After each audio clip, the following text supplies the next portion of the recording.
Bu şehir yorup bizi, gedey uzaklara. Senli geceler çağırır ay ışığında. Koy səs-küy qalsın arxada, unudaq hamını. Sen tut elimi, korkutma bu sevgini. Gözlerin yol gösterir, gedey küləklə birgə.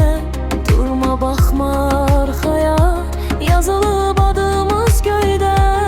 Bu şəhər dar gəlir ikimizə, sığmır dərdimiz oraya. Ver mənə o gülüşü, aparım səni sabaha. Gedək bu gecə uzaqlara, apar məni. Bu şəhər yetmir, sevgi dolu dünyamıza indi. Əllərim səndə, ürəyim dincəlir yanında. Nə olursa olsun sən yanımda, mən yanımda.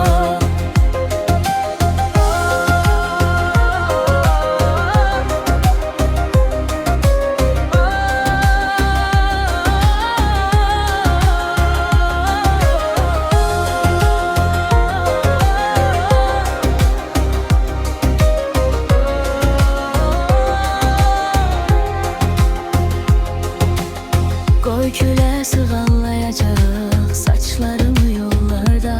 Sən danış, mən dinləyim, üzümü gizlədim qollarında. Bu şəhər unutdu bizi, biz şəhəri unutduq daha. Bir addım ataq, birlikdə gizlənək sabahdan yana. Sən gülsən, gün doğar, sənsiz mənə hər gün qaranlıq. Gəl qaçaq bu yoldan, qoy geridə qalsın ayrılıq. Səndən başqa nə var ki içimə bu qədər yaxın? Sevgi varsa içimizdə, qorxumuzu atsın zaman.